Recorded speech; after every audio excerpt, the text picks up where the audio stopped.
Hello and welcome back to Reactivity TV. I'm Amy Albero and I'm a licensed therapist. I am Chris. I'm not a licensed therapist, but what I am is someone whose commentary regarding Gen Tran's season of The Bachelorette proved to be so prophetic that this should give me some credibility, a smidgen amount of credibility, such that you think that you should tune in again for another season of getting my comments for Joan Vasso's season of The Golden Bachelorette. Okay, I don't even know how we got there. And I feel like Gen Tran's season is the season that shall not be named. Like, I really want to put that to bed. I feel like the season and the postseason is like just clogging up my algorithm right now. Like, I want us to have a fresh start with Joan. Can we not? Oh, listen, I am taking my victory laps there. I am riding that train of prophetic perfection all the way through. I mean, our viewers need to know that even though I may not have the degrees and the credentials that you have, sometimes, a squirrel finds a nut. And I found a nut on Gen Tran season. And that is less dirty than it sounds. Well, I am going to want to hear all about that. I mean, you referring to your take as perfection is something that we're going to have to unpack at a different time. But we're going to get into all of that and so much more. But before we do, again, welcome back to Reactivity TV. Thank you for being here. Please be sure to hit that like button at the bottom of this video and also hit subscribe. I just want to also shout you all out for helping us meet our goal of 1,000 subscribers. We did it. We met our goal that we would get there by the end of Jen's season, before Joan's season. So thank you so much for what you did to bring us to that point. And if you're new here, welcome. We are so happy to have you and can't wait to continue to grow this community with you. Yeah, and hang out for the end of the episode where we will tell you our next goal and what happens when we hit our next subscriber goal. And while you're at it, hit the bell icon so that you're alerted anytime we post new content to the channel. All right. So we are here today. We're talking about Joan's season of the Golden Bachelorette. She is our inaugural Golden Bachelorette. We have opening night. We have limos. We have first row ceremony. We get lots of packages. We learn more about Joan, more about the guys. Like, how are you feeling? How are you feeling about what we saw about the season so far? Okay, so I got a couple really important opening thoughts. First off, we did a preview episode and we had some sort of preview picks is kind of what we reviewed them as, people that we wanted to see more of. And I think we nailed it. For everyone's memory, the people that we wanted to see more about, obviously everyone wants to see more of Mark, so he's sort of like a obvious one. But Pascal, Jonathan, and Jack, I mean, those were three, I think, overwhelming standouts within the episode, as well as Keith. But so our preview picks were already looking strong. I feel like for very different reasons, they're going to be entertaining in this season, even if they're not necessarily going to, go far, so to speak. So that was the first thing. I was super happy to see that. The thing that I really, I was really interested in watching this episode. I was wildly entertained through the entire 2 hours, even though they lied to us. I thought they told us 90 minutes and we were at like 87 minutes. And I was like, what's going on here? We're not wrapping up in 3 minutes. It was all about the male dynamics. I thought the male dynamics were so unbelievably fascinating. And I don't know if that's necessarily going to resonate with the female audience, but for me at my stage of life, where I'm like at the midpoint right now between the Goldens and the classic show, it was just a fascinating watch. And we can get into some of that later, but I really enjoyed that.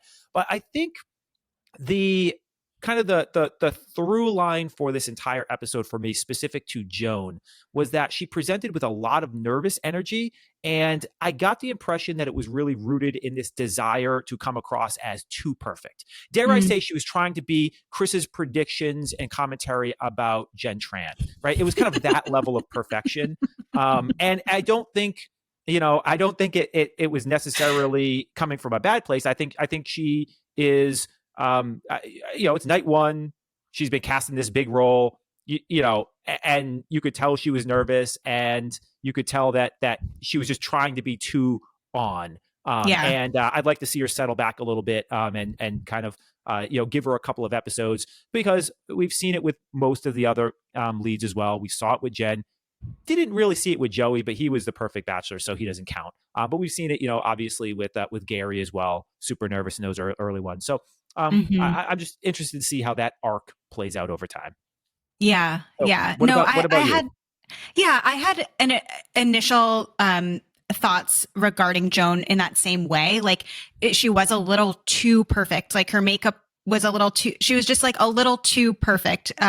Makeup, hair. I mean, she looked stunning. Like I'm not at all wanting to take that away from her. She looked amazing, but like, yes, like so perfect. Everything about the way that she engaged with the men was like so just, like flawless to the point where I was like, God, she must be so flawless. Interesting. I had a lot of flaws in the way she engaged with some of the men. Well, more that non-malicious it's flaws. not flawless. Like I think she did a flawless job, but she was, I think, trying to just be so friendly, so gracious, so like, and to the point where I think she lost her authenticity quite a bit. And you used the word stiff. I felt like she read as a little bit stiff too in her interactions. And I wish I would have seen a little bit more of like, that was weird, or like that kind of commentary that we get the benefit of seeing in the ITMs from other like leads in the past. And she was just like so complimentary that I was like, come on, Joan, like be a little human with us, please. Have some like more genuine reactions. And I was watching this with a colleague last night, and I had at one point looked over at her and said like, God, Joan must be so exhausted because it feels like she's been performing like all night. And I wish that I would have gotten to see her take her guard down a little bit. But to your point, I mean, she is the lead of a really big and popular franchise. Like the Golden Bachelor really created a resurgence for the brand. And so I imagine there's a ton of pressure, and she wants to do it well. And so we, as you also mentioned, we do see this early on with the leads of the show, and I'm hoping we get to see more of her personality. But that was something that definitely read as a little bit like more tough to watch as we were going through the episode last night. Yeah, the thing for me that I kept noticing, and you kind of touched on it, is that she was like, you'd sit down, we'd start having a conversation, and it just felt like she was trying to be too affirming and too validating and like too responsive too quickly, right? You sit down with somebody and you're having a conversation, and they're giving the yeah, and oh yeah, and like yeah, like that's so cool, and it's like I haven't even gotten my point yet. I've only said 3 sentences of my 10. I've said 3 words of my 10-word sentence, and you're already like nodding. Right? In some ways, it's when you send a long text message to somebody, and before there's no possible way any human read it, and they're already texting you back. You see the little bubble dots coming across.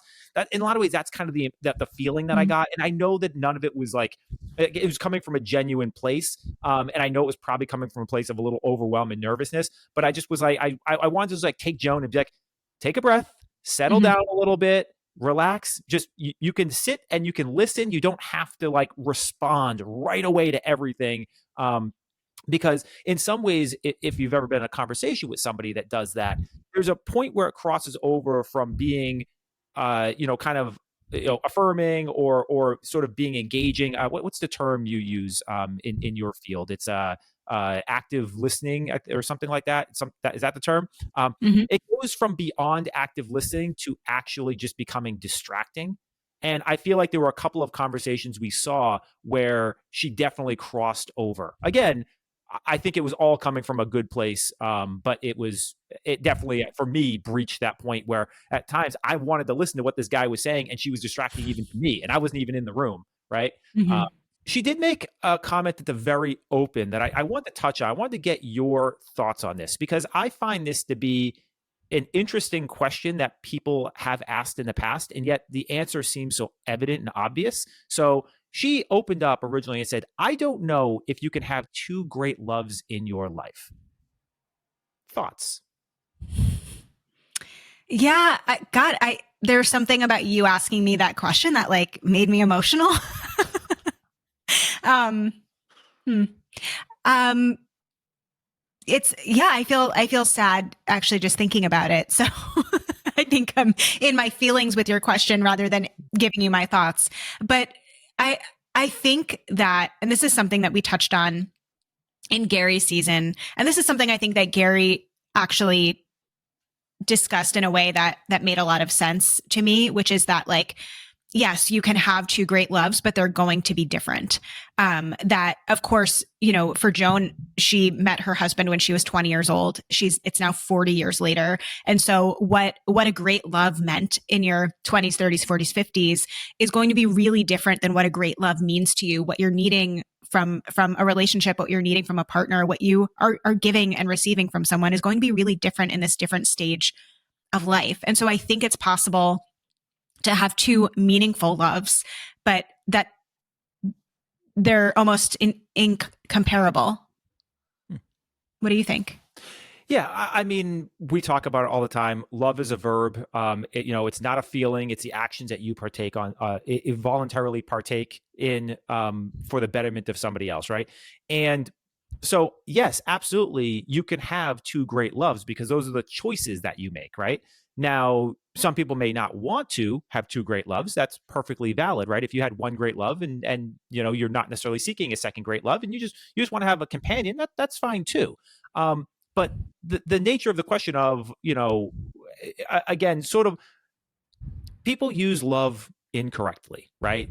They take more of this, modern version of love, which is sort of a promotion of liking somebody, which is, it's not, right? Like is a feeling, love is not a feeling. And people think, oh yeah, you graduate from like into love, and that's not what you're doing, right? Loving is choosing. We say it all the time. I love you every day, but there are days I don't like you very much, right? And vice versa. Right back at you. Yeah. There are probably more days where you don't like me than I don't like you. But that gets right to the heart of the difference between the feeling component of it and the action component of it. And so if you are willing to sacrifice for somebody and you are willing to put in the work and do the things necessary to demonstrate love, then of course you can have two great loves. That being going to what you were saying though, like I can't imagine having a second great love, right? I don't know that I would necessarily want to do that again for so many reasons, especially when what you've had is so wonderful. So I could understand why somebody would need time and be ambivalent about even approaching that type of that type of situation.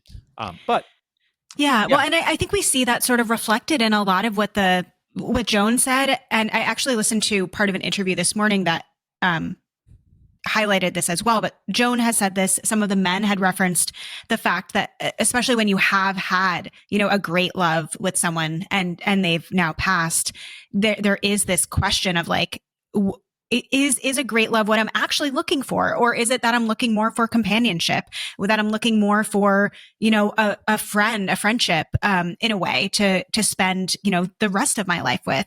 And so I do imagine, like, if you've already had that and you felt that and you know what that is, that, what one of the men said, the love and joy that I've experienced with my wife was enough to sustain me for the rest of my life. And while there is, there's still room in my heart for someone else. Like it's more of a want than a need. And I think that is such a really meaningful and interesting insight that we heard pretty consistently in the opening episode last night. Yeah, and this is something that I think is really relevant within the Golden Bachelorette part of the franchise. Is it that you actually truly do want a new what was the term she used? Great love, right? Epic love. Because you have other responsibilities. You have other people that you love and you care for. And, necessarily, those are probably going to be your higher priority. So I do think the question is sort of incorrectly formulated with the Golden, series, part of the series, in that you're probably looking more for companionship and somebody who's going to be enjoyable to be around for the rest of your life. And it may approximate closely to love, but it may not truly be love, because your first priority is not going to likely be that other person. Your first priority is going to be your kids and your grandkids, right? And that I think is an interesting dynamic that plays in when you get into sort of the more elder years, especially when you're dealing with second, marriages and you have existing, kinship bonds, basically. And so I think it's a fascinating question that can be taken in a lot of different directions. I think Yeah. just the answer right on the surface is, well, absolutely. But I think Yeah. that's ultimately the wrong question, right? The right question is that actually what you're looking for? And I think in most Yeah. people's cases, it's probably not. And that's okay Right. too. Right. And I wonder if the answer would be different for those individuals who are divorced, right? Like if they might have a different response to that. But, I guess one disclaimer I'll make for those of you who are new here, or maybe haven't heard us say this before, is that we do really try to only comment on and give our opinions and thoughts to what we see given to us on the show. It's very rare that we'll pull in, outside sources, or, we're not a like Bachelor News channel or anything like that. But the caveat to that is I did hear again in this interview this morning with Joan that she had talked about how she wasn't necessarily interested in blending her life with someone else.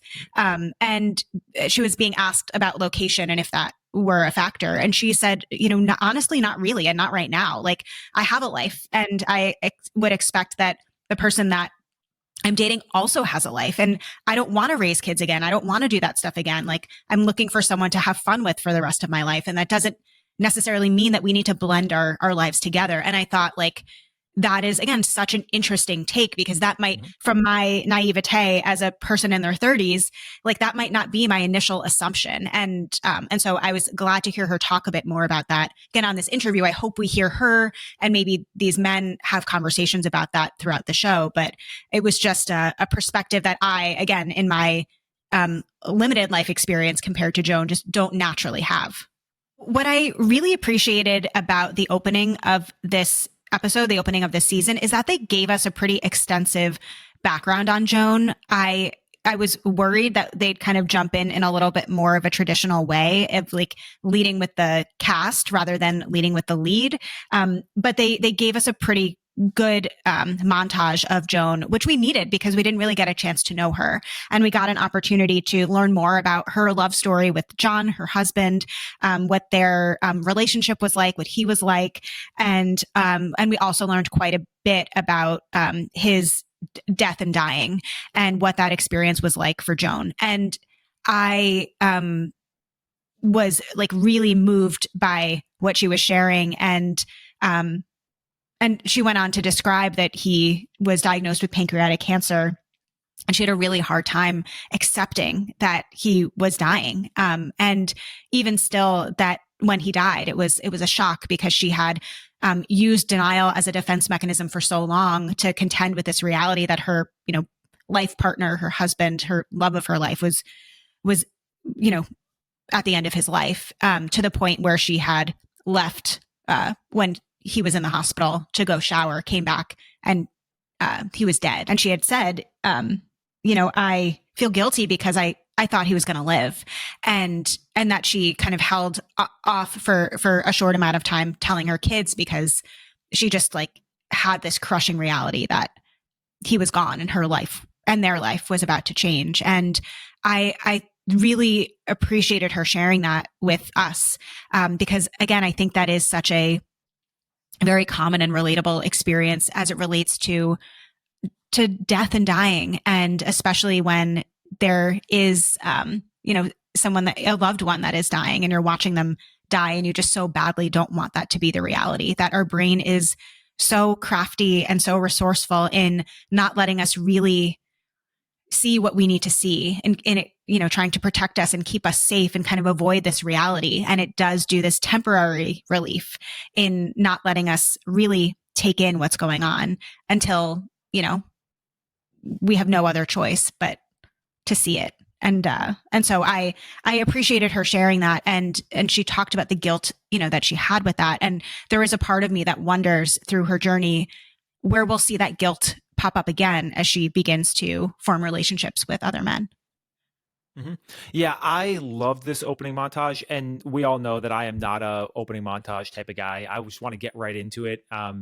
But that feels like one of those triggering life events that leaves a mark, that is something that will inform either it's a bonding point with somebody else, or it's sort of a trigger point that depending on how somebody reacts or responds in a similar situation, or may cause you to have a different opinion than maybe what you otherwise would. Yeah, absolutely. Yeah, it's so it will be really interesting to see for sure. And I was just thinking about how, you know, our grief, our bereavement period, what that looks like after we have a loss really has a lot to do with our own experience of the loss. And when it is kind of an acute, sudden loss, that the grief can be almost digested a lot differently because we haven't really had time to wrap our brain around it. It feels so sudden. Denial can be like really at your fingertips because again, you weren't expecting it. And there is something quite different about someone who has the quote unquote opportunity for anticipatory grief. And that phrase is used when, again, you could infer, when we have an anticipation that someone is going to die. You know, when someone has chronic illness or when someone has cancer, you're almost grieving them, or you are grieving them while they're still living, because you are seeing their body change, their ability to function change. You are having conversations regularly about death and what's going to happen, and you know, having all of these preparatory conversations. And so your experience of grief might be prolonged or almost front loaded. But you've already kind of been in the process of grieving even prior to the loss. And so Joan was in this situation where there was again, to say opportunity, it has a positive frame. I'm not necessarily trying to spin it that way. But she did have an opportunity to engage in some anticipatory grief. And it was, again, too much to contend with. And so it felt like a sudden loss. And it felt really traumatic. It was really traumatic to her. And so that, again, informs her grief process, the length of her grief process, potentially her relationship to grief, all of that stuff. And so that will inevitably impact forming new relationships and connections and the way she views herself and all of that stuff. And so, yeah, just kind of thinking about the different ways people can navigate grief depending on like the cause of death or the loss itself, just came to mind as you were saying that. So here's a question for you. Does anticipatory grief or the length of anticipatory grief play any factor into maybe the total grieving process? So it has been 2 years since her husband passed, but like she obviously had time to prepare for this. Do you think do we think that a sudden loss, somebody dying via a car accident, say, that was unexpected, is that grieving process tend to be longer, or is it like not really matter, or is it just so factor dependent? I mean, the thing about grief that makes it really hard to move through is that grief and the grieving process is so individualized. And there are so many factors that go into what someone's grieving process is going to look like. But in a lot of ways, I mean, one can argue that grief never entirely gets resolved.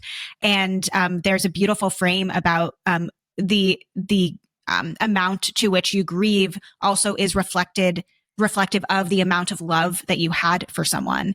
And so what we see a lot when people are navigating grief is that it's almost, there's this oscillation between remaining stuck in the grief and the loss and moving on to being happy and exploring a new transition, because the more you move toward potential like new happiness, the further away you come from the person, the love, the loss. And so all of that being said, you know, it doesn't necessarily matter so much about the acuity, the suddenness of the loss. It matters a lot about your relationship to the person that you lost. And again, grief expands and contracts throughout different life experiences too, right? Like, for example, when Joan's daughter just had a baby, right? Like, I imagine she felt more an amplification of grief at that point because she might have been imagining her husband being there. And so I'm giving you a long-winded answer to, it doesn't really matter. And I think that we might want to have an answer of yes or no. Like one is easier and one is harder. One resolves faster than the other. But the reality is, again, grief never really fully resolves in the way that we might imagine it to. So from a quantitative perspective, you're telling me that we have to regress along more factors than simply the existence of anticipatory grief. Yes. Okay. I think I understood what that sentence meant. So what we actually see, and kind of related to all this, we have Kelsey, winner of Joey's season. Her father, Mark, is on this season. They've got the whole butterfly manifestation, sort of is how they remember Kelsey's mother, Mark's wife. And it seems like Joan's got this hawk thing going on. So that, and we see this often. And I'd love to get your take on, why do we do this, right? I mean, there is a if you're a faith-based person, there is a sort of theological explanation to it, if you're inclined towards that, but there has to be a psychological component, because I'm sure that hawks just aren't showing up in Joan's life all of a sudden, and I'm sure that Mark and Kelsey have seen butterflies in the past. So like, what is going on here? Yeah. Well, yeah. To your point, I think it is tied to spirituality, and as I mentioned before, I was watching this with a colleague, and she experienced a loss of a really significant loved one, and I turned to her and I said, like, do you relate to this? Like, is there a kind of a sign or something that you see that reminds you like that person's around or there with you? And she had said, like, not so much. I don't really have a strong spiritual connection in that way. So I do think that is a factor. But why do we do this? We do this because it brings us a great deal of comfort for us to have the feeling that person that we lost is still with us, is still kind of quote unquote watching over us, gets to share in our life, gets to watch us, grow up and all of that stuff. So I think, again, it brings us a lot of comfort. And because we want that, confirmation bias can play a role in that. Again, like, not to belittle the spirituality of it, but I think we are more inclined to see things that we are looking for, whether that's conscious or not. And so if, like I've said to you so many times, the way that you'll know that I'm with you is when you put a piece of clothing on backwards and or inside out. And, I know that you're not necessarily known to do that. You know how to put your clothes on properly, but one day when you're getting dressed in the dark, and you like put your shirt on and then you have to turn it around because you put it on backwards, like, you wouldn't necessarily think of that at all had I not planted this idea in your mind. And you will now make that association, and not that you will necessarily manifest it happening, but you'll just be more aware when it does. Yeah. For those listeners that aren't aware, Amy puts on an article of clothing backwards or inside out at least once a day. At least. Yeah. And it's and or, because sometimes it's both backwards and inside out. I don't know. Yeah. All right, so we've talked a lot. Shall we get into the actual meat of the episode? Let's get to some entrances and some limos. Yeah. All right, so let's just do a real quick roundup on our preview picks. Mark, we talked about Mark during the preview episode. This was actually already previewed, so he nailed it out of the park. We had said at that point that Joan looked nervous there. I don't think we really got much more in terms of his entrance here. Maybe a couple seconds, but nothing meaningful. So Mark, excellent job. Suave, attractive, seems like a good guy. I think we can move on from him. Let's get to your preview pick, Pascal. Oh boy, man, did he nail it? Out of the park, home run. I mean, he nailed it all over the place. What a great casting choice. Yeah. I mean, even the other guys wanted to marry him. I mean, Pascal was the gift that kept on giving, along with your pick, of course. But he is awesome. He's great TV. Yeah, I mean, and the fact that he does this thing that's so important, and I say it all the time, it's a type of personality I have where I will walk into a room of guys and I have no problem making myself the butt of all the jokes, gets all the guys aligned in one direction, they're cracking jokes, everyone's laid back, everyone's chill, and you have the thick skin enough where it doesn't bother you. Let them crack the jokes because everybody's having a good time and fun. It's sort of this like interesting, kind of dynamic, and people in the comments I've made that comment about myself, and people in the comments have said, like, I don't really understand what you mean when you say that. Pascal just delivered a performance on it, where he walked in, everyone's cracking jokes about his accent, talking about how, he's faking the accent. He's just some guy, from Chicago, type thing. It's just, hilarious. Loved it up and down. And he just made a great impression with Joan. I don't know how he didn't get the first impression rose. I thought that he was Oh, a come shoe-in on. for it. I mean, Oh, he did make a first impression. I don't know what kind of connection that they had, but he did make a memorable first impression. I'll give you that. But I think he might have gotten the men's first impression rose. I don't know. Like if they had to vote, I think they would have given it to him. yeah. I mean, any way you slice it, great TV, great casting choice. Super Mm-hmm. excited to see him throughout the rest of the season. I think he'll probably go far, Mm-hmm. just because producers will keep him around. He's good for the guys. He's got the accent. I think he's just checking a lot of boxes and just Totally. cool guy. Yep. So then we'll go to my all-star, Jack. I mean, is he exactly what I said?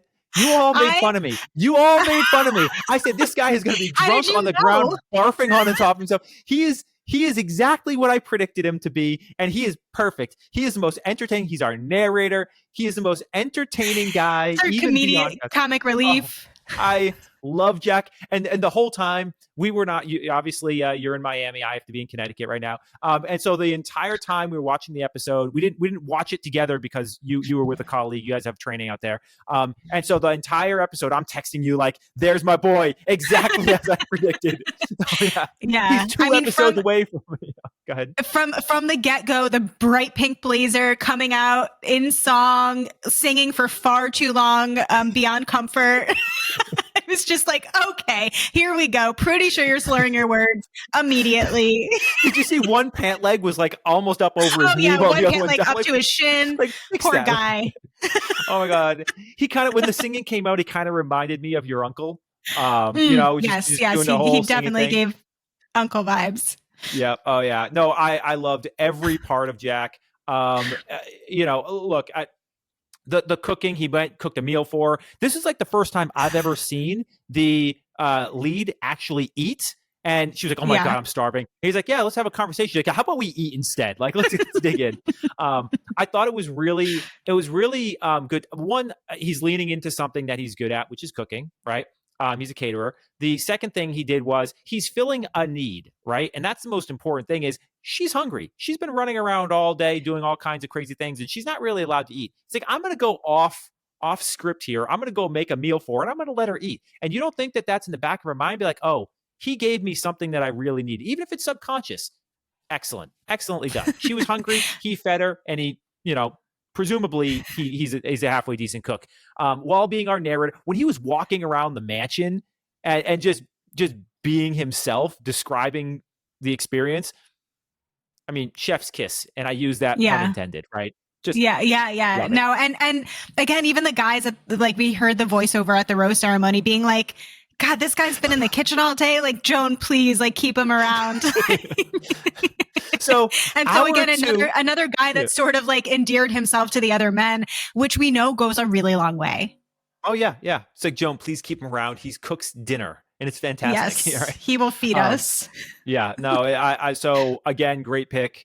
Again, is he going to win this? No. But you know what? I'm going to enjoy every second that he's on the show, and I love him on the show. So then the other one that I was interested, and this I have mixed feelings about. I still think it ended strong for him, but I have mixed feelings about, and that was Jonathan was the other person. This is a kind of bodybuilder. He looks like a NFL linebacker, just an enormous human being. He came across in some of the early stuff really suave and kind of very kind of charismatic, and just seemed like he was going to be a good personality. And then he comes out of the limo. He does this blindfold thing, and I just didn't think the blindfold thing landed. I think once the blindfold came off, he was really like nervous or kind of like, I don't know. It felt like one of those things where it worked better in his mind and the execution wasn't particularly strong. Mm-hmm. And so I thought his limo entrance was actually on my list of fails, right? I actually don't think there were very many fails. I actually think this was the strongest limo entrance that I've seen in the 4 seasons that I've had limo entrances, because you don't do them in BIP. The strongest across the board. And this was probably the one for me that really landed as kind of a fail. But he came back later during the cocktail party, and I think got his second shot, and where he really showed more of who he was, and he seemed a little less nervous at that point. And I think he ended quite strong. But for me, Jonathan was a bit of a roller coaster tonight. Your thoughts? Yeah, I didn't love the blindfold entrance either. I was impressed about his ability to navigate getting to her. And it was like also a pretty vulnerable thing. Like he must have felt like vulnerable in a sense, like to be blindfolded, to have one of your senses, not accessible to you. But yeah, it didn't quite hit. Like I think what he was trying to represent, just felt a little bit like a miss, but I did genuinely like him. And to your point, also felt like he redeemed himself, I guess, from that.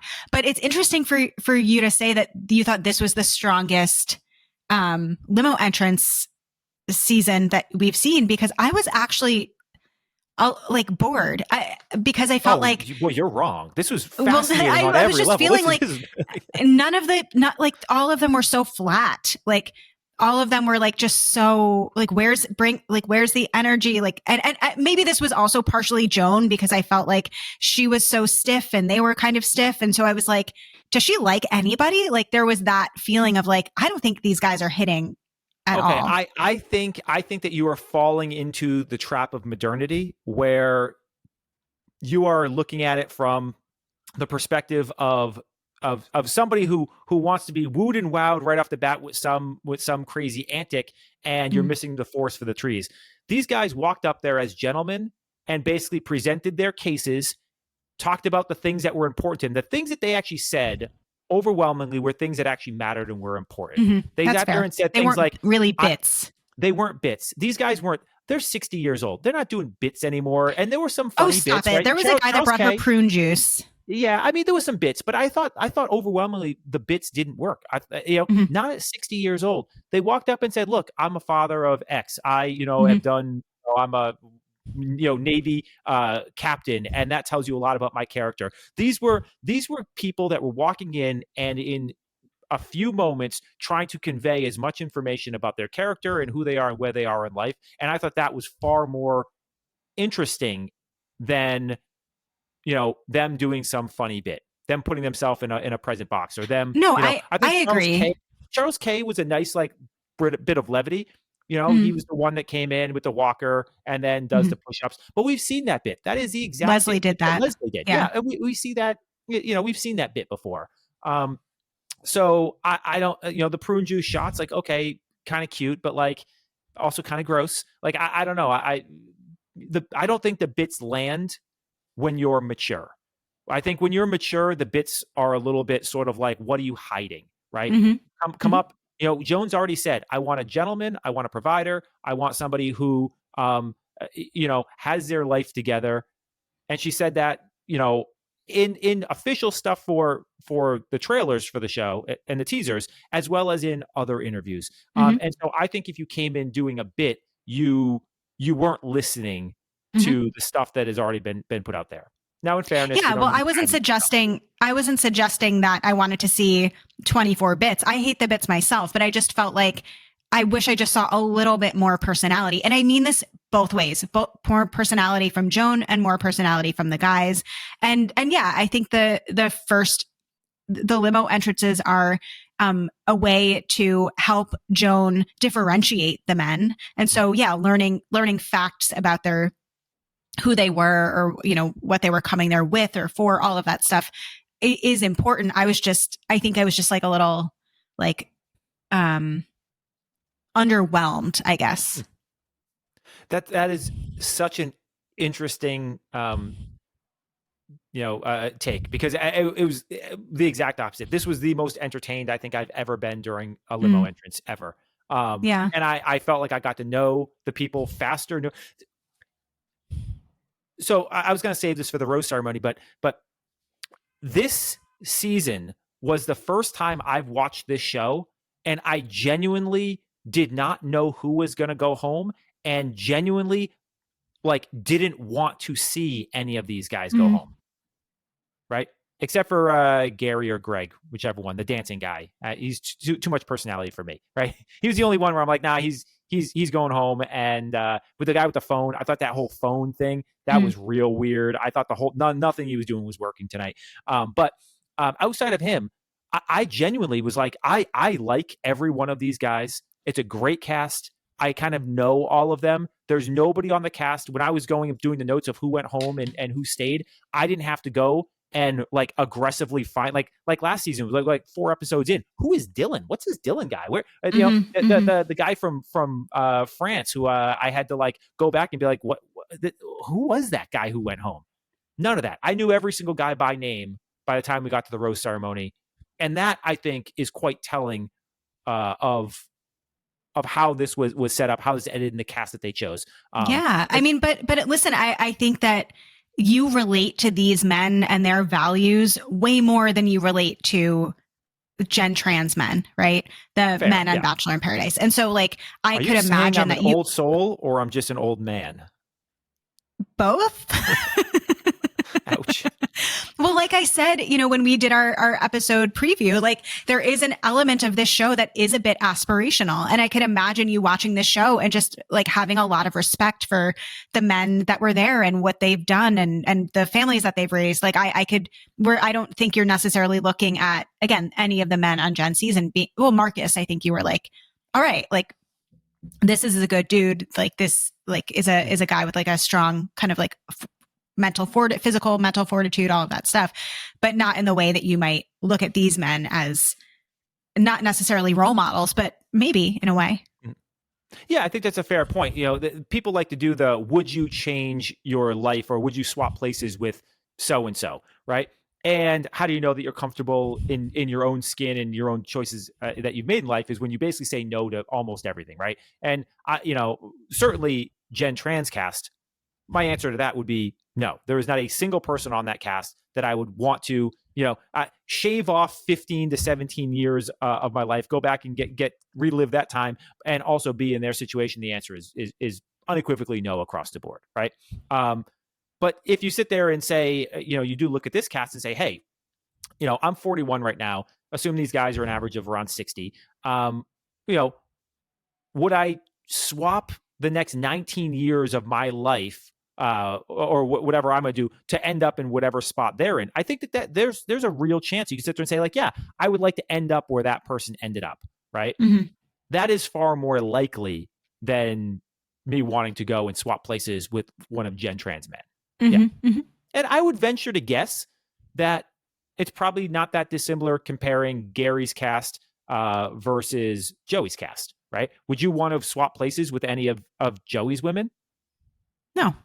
And I think the thing that I really loved about watching Gary's season was seeing how just comfortable these women were and how much they were embracing who they are and how they are. And that's something that I'm still working on in my 30s that I certainly was way farther away from in my 20s, aka, Joey's season's age range. And so, yeah, I definitely, and while I might not have the same life goals as some of the people on Gary's season, like the way that they just owned who they were and felt comfortable in their own skin and were unapologetic and like could let the drama just, set aside. Like, yeah, I'd love that.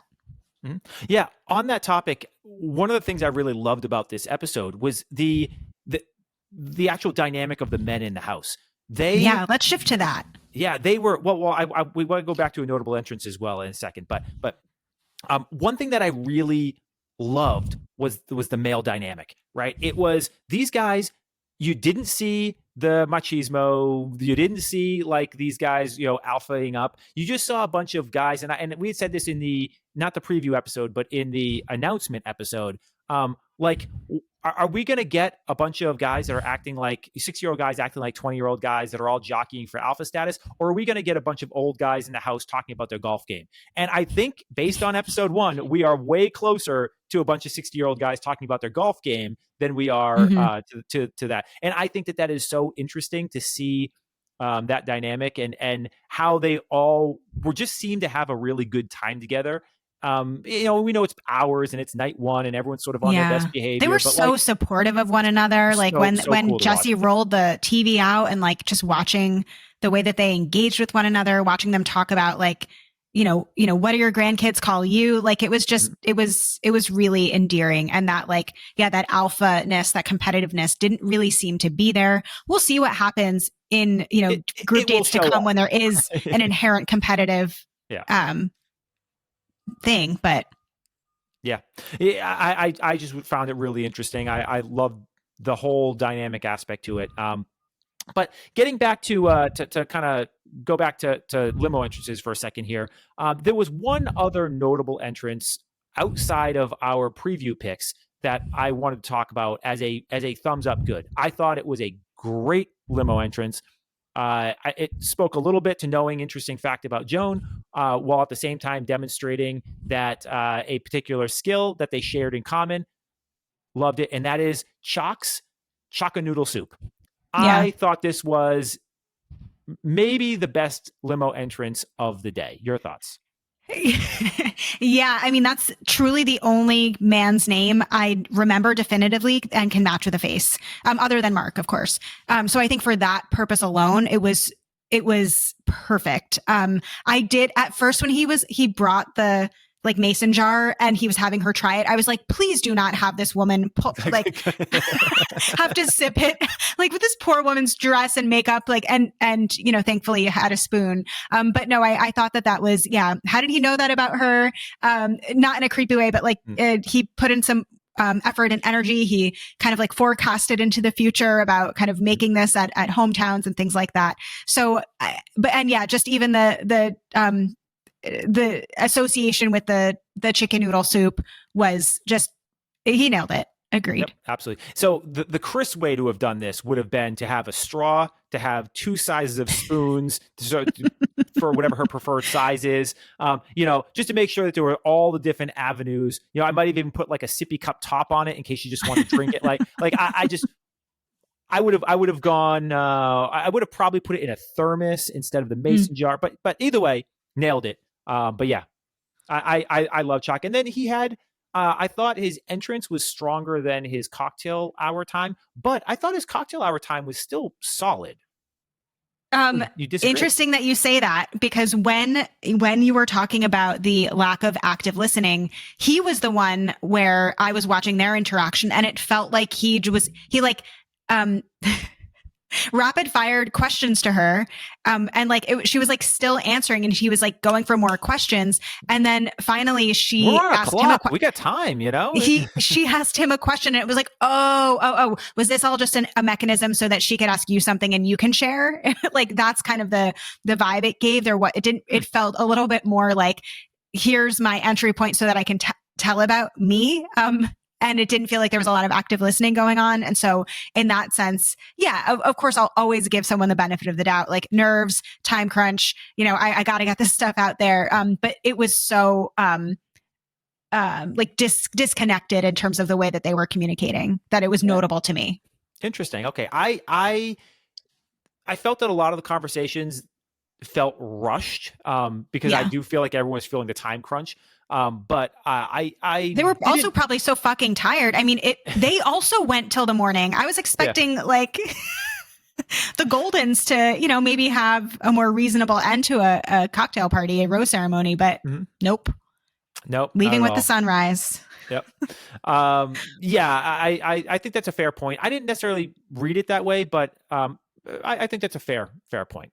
So outside of Chalk being a good one, Jonathan being a bad entrance, and the other previews that we already talked about, any other notable entrances that you want to talk about?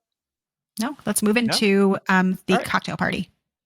So, yeah, I mean, I thought we've already kind of touched on a lot of the cocktail party, whatnot, but I thought that there were, when you saw the way the guys were kind of engaging here, I thought it was really interesting. It was very much Pascal grabs her first off, not shocking. Pascal she didn't even get to make a toast. He was like, all right, let's let the journey begin. Let's begin. I was like, oh, damn. Usually they, Yep. No, Pascal, I mean, Pascal has such a personality so similar to mine where, he's going to turn the rockets on himself and then he's going to be this low key alpha in the room that no one even knows is the alpha until it's kind of too late. Happens. It's so perfectly executed. And that's exactly, again, what you're seeing here, right? First, Devin, like go back and look at Devin. Devin was not shy. He was just like, I'm just going to go for it and I'm going to get mine, right?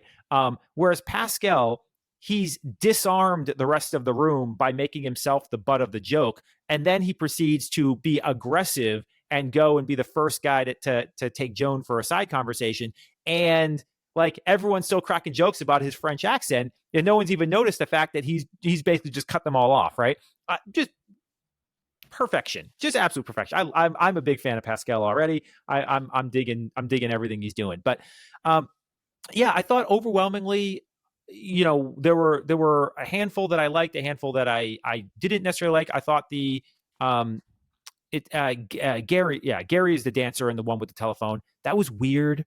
I didn't get that at all.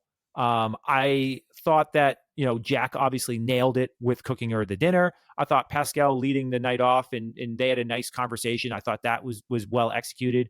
I thought the pickleball, she's actually pretty good at pickleball. Like I was a little surprised. Of course she's good. She's very fit, but come on, in a slim fitting dress with heels, this poor woman, what a good sport.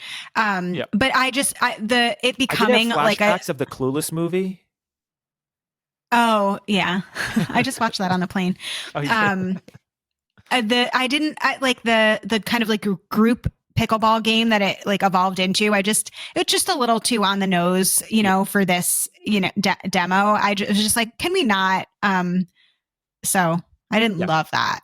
Yeah, I didn't love the pickleball, and I didn't love how it evolved into the big whatever game after the fact. I thought the one where they were racing the what are those things called? The little scooters, the elderly scooters. I thought that was kind of like, a throwback to sort of when Jen was doing her first cocktail party with Joey. But overwhelmingly, again, there were a lot of people who sat down to have really good conversations. And it feels like they were similar to what we said in Gary's season. The conversations just felt more directed at the things that matter and less directed at the nonsense. You didn't get a lot of trauma dumps. Like when we talk, you've mentioned this many times in the podcast where, vulnerability is oftentimes misconstrued with meaning just tell the worst thing that's ever happened to you and just trauma dump. Trauma dump is not vulnerability, right? Not necessarily, no. Not necessarily, right?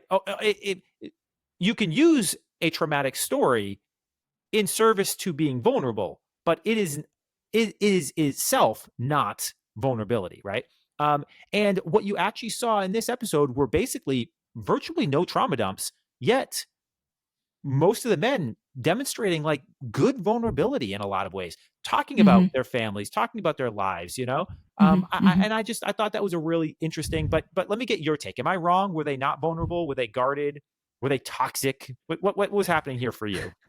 I agree with you. I think that that what was vulnerable here is that they let themselves be emotional. It wasn't necessarily, again, it's not the what, it's the how, that I think is really often a miss in terms of vulnerability. That, as to your point, like people think it's the content of what you say, where vulnerability can be letting someone see you with your guard down, right? Like it could be offering support to someone. So I think all of the men, again, competitiveness in and of itself is not vulnerable. That's a defense mechanism. That's putting a guard up in some way. And so even their show of support for one another and interest in one another, sharing about their lives with one another. I'm not even talking about with Joan, but with the men in and of itself.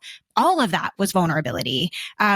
Like being in a room where you have a family member sharing things about you and wisdom you've imparted on them. That is vulnerable. Letting someone see you react to that. That is vulnerable, and reacting authentically. And so through and through, I saw vulnerability here. Was there a little bit of like performative stuff going on? Yes.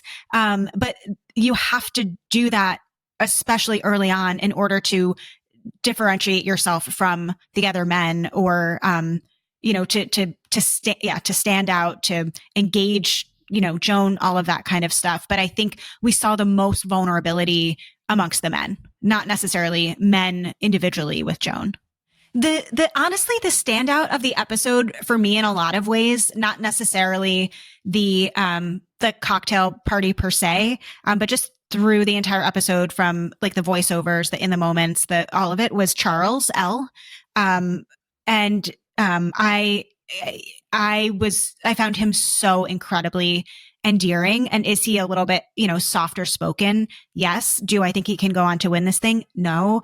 But I just found him to be kind of like, oozing this endearing quality that, I didn't necessarily get from any of the other men in quite the same way. And so I walked away just being like, God, I really like, he was someone that I was like, oh, please, please, please.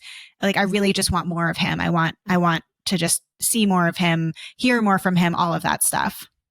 Yeah, he came across as endearing is a perfect word, but authentic and genuine. He was somebody who, when he came onto the screen, I feel like there was wisdom in his words when he was speaking, and you felt like you weren't wasting time. Like sometimes people come on and they're just saying a bunch of nonsense. It's just background noise. But every time he came onto the screen, I felt like this is worth listening to, whatever it is. And I think it's hard to kind of describe in words, like what is that quality? I don't know. But if I were to meet him in person, he's the type of guy where I'm going to sit down and I'm going to listen to what he has to say, because I just feel like there's wisdom in his words behind what he's saying, in a way that doesn't really exist in the same way with a lot of the other men in the house and a lot of the other just people in general that you will interact with. So just seems like a thoughtful guy, somebody who's thought about his positions and so yeah, I'm with you. All right, so let's get to Keith. So Keith's intro was he had the bags packed in the old like 80s style car. I'm not a car person. I don't know what kind of car it was, but talks station about wagon.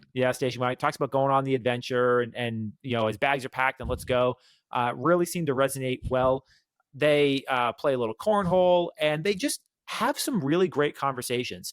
Now, I overlooked Keith because his bio wasn't particularly strong. He wasn't as attractive as many of the other men in the house.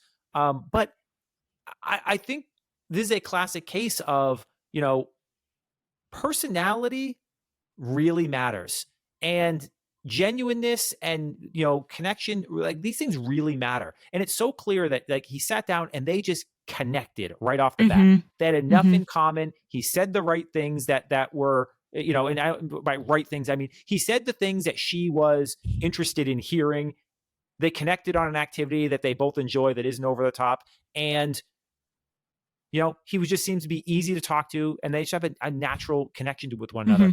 So it wasn't surprising by the end of the episode why he got the first impression rose, but I do feel like he came out of nowhere. I was not expecting this, even from the limo entrance itself. I think the cocktail hour really gave him the opportunity to shine. But yeah, your thoughts on Keith?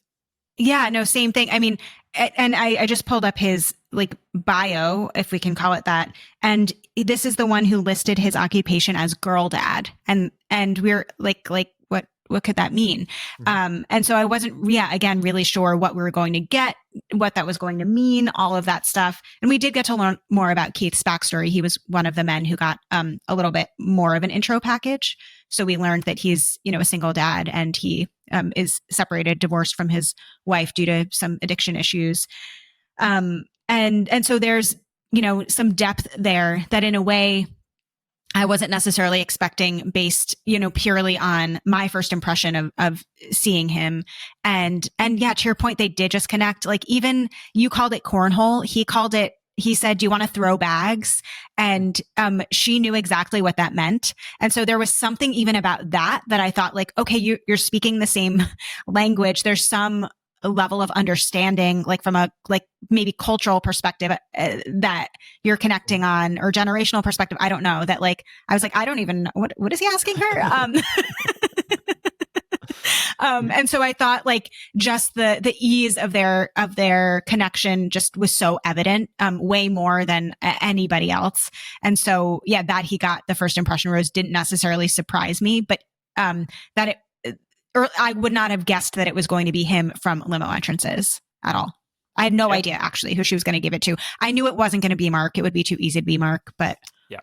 Are we ready to move to the rose ceremony? Yeah, let's do it. Okay. So obviously Keith is the winner of the first impression rose, so he is safe. There are 24 guys, 6 are getting eliminated. So that obviously means that there are. You want to do the math? How many remain? 17 more roses remaining. That's what you're asking me. Sorry. I was like, oh my God, you're putting me on the spot to do mental math and I don't know how to do this on my fingers. So thank you for doing that for me. Yeah.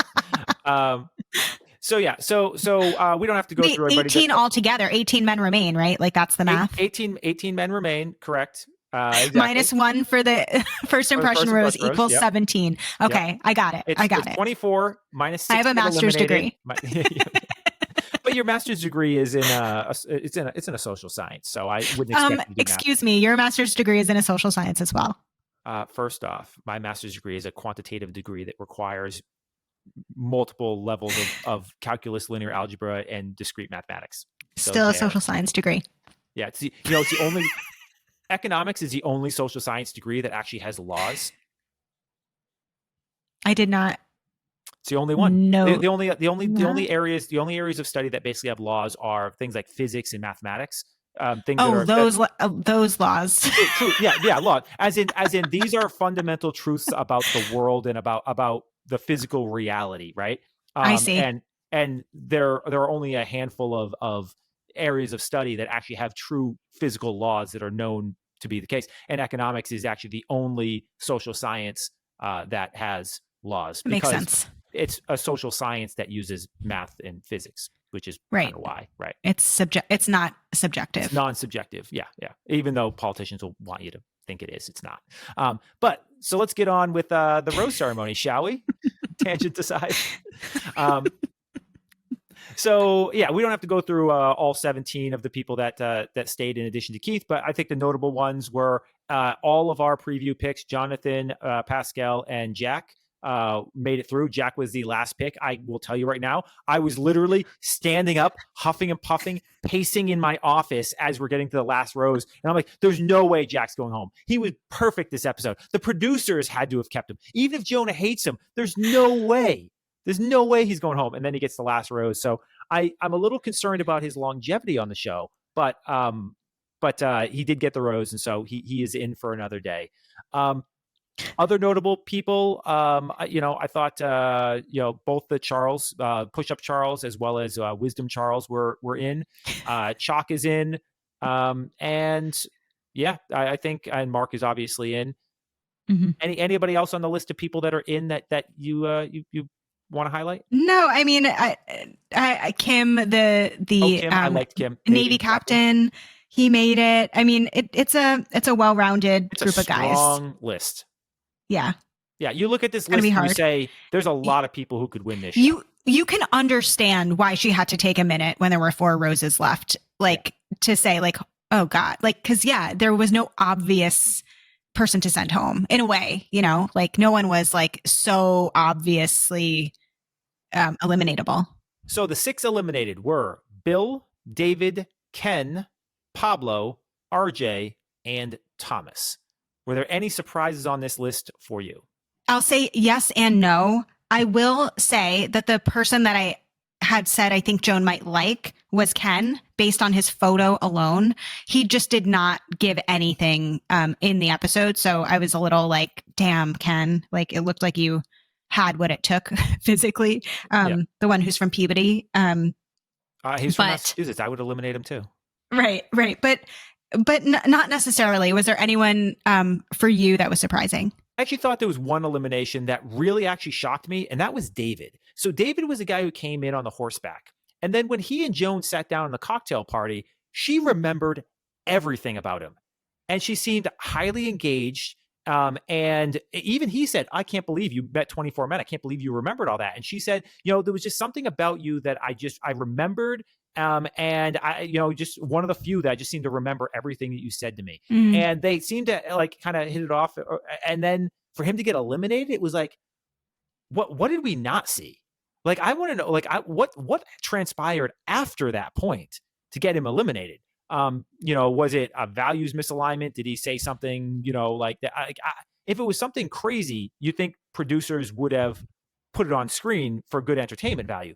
So yeah. I feel like there was such a disconnect between what we actually saw and the ending result for David. So I think that basically takes us through the episode. I'm happy you asked about my rose this week. Love it. My thorn this week. I hated to see that. So let's get into it. Rose and thorn. All right.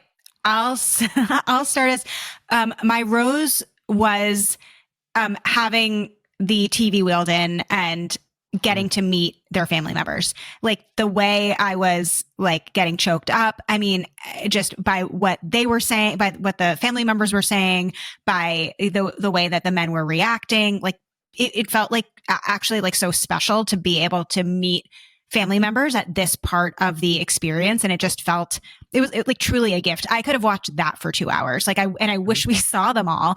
And I just thought that was a way to kind of round out all of these men individually. I think it also spoke to what we've been talking about as like, these are people that have full lives. And I just them in many ways. Exactly. So perfectly said.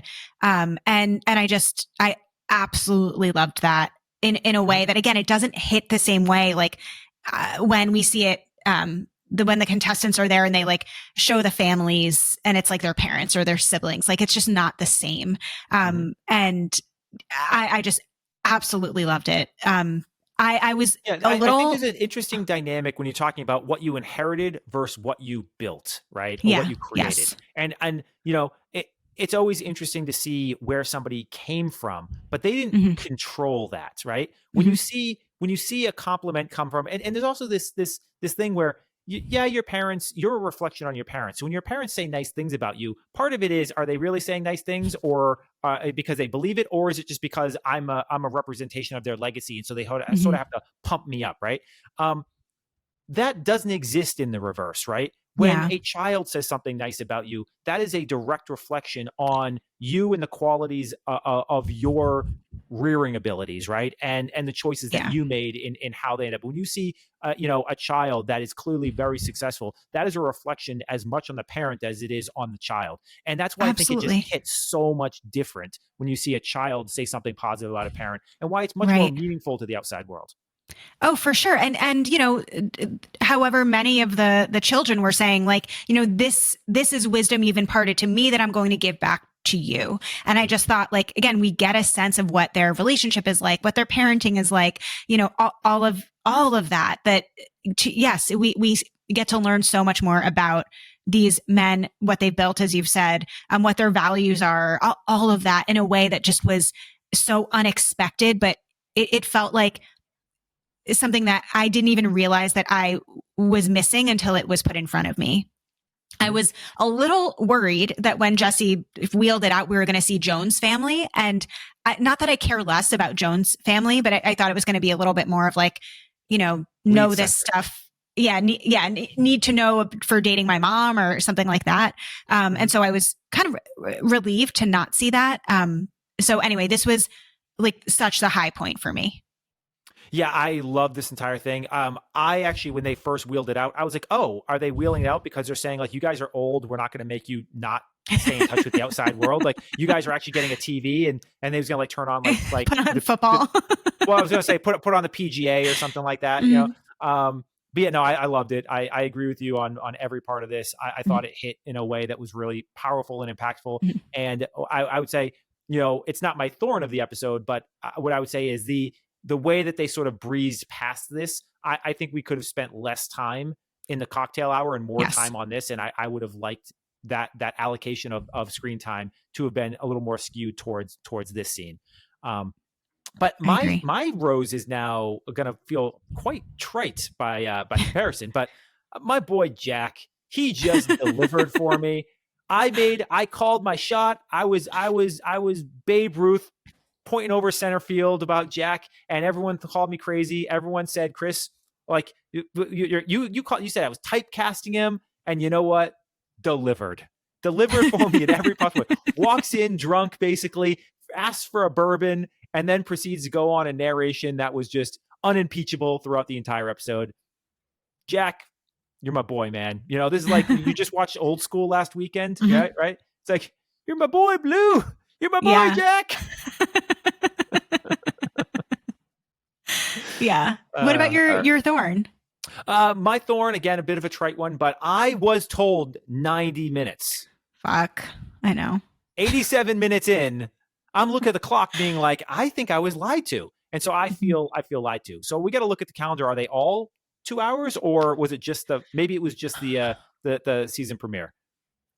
Because here's the thing, we've already talked about this season is going to be tight on the schedule. It's a terrible day for us. It's the one day of the week where we are never in the same state, and you have a full Thursday teaching multiple classes. And so we have to watch this episode and then record remote with all the extra technology headaches of that, all right in a row. So let's also not forget that I get in at 1 a.m. on Wednesday morning from my flight. So it's like an incredibly literally it's stretch of days. It's the worst possible day for us to record. And so the fact that I was promised, I was promised 90 minutes and I delivered 2 hours. That's definitely a thorn. And I'm hoping that I'm hoping that we're actually 90 minutes, because those 30 minutes make a big difference when you end recording at midnight instead of 12:30 in the morning. So yes, agreed. That was going to be my thorn. So I'll double down on it, but I will add in another rose instead of picking another thorn. Okay. My rose is to Joey Grazadeh for his cha-cha on Dancing with the Stars. That man killed it. He also is ripped now. And so while that has nothing at all to do with this particular show as part of the Bachelor franchise, he gets my rose. I was very impressed. And he had a lot of personality. I sent it to you. You sent it to me? I sent it to you. Okay. Yes. And listeners, fun fact about Chris and I, we ballroom dance as a hobby. We've been dancing together on and off for the last, how long? Since 12 years? 2012. Yes. Maybe we've late competed. 2011. We've competed. We performed a lot. We love cha-cha. We love all, rhythm dances, Latin dances. So I feel particularly invested in Joey because he's the best. But he did a fantastic job. So he gets my rose. Can I be a little petty here? Sure. I did not see Joey's cha-cha. I did, however, get a video of Jen's cha-cha, and that was awful. Joey scored higher than Jen. Oh, it already happened? Like I saw a practice video of Jen, and it was I didn't see her. Cha-cha. I didn't see her. I need a little break from Jen. I really do. From the whole Jen season. I just need a little break. It's been all consuming. So I didn't, it's not that I don't support Jen or anything like that.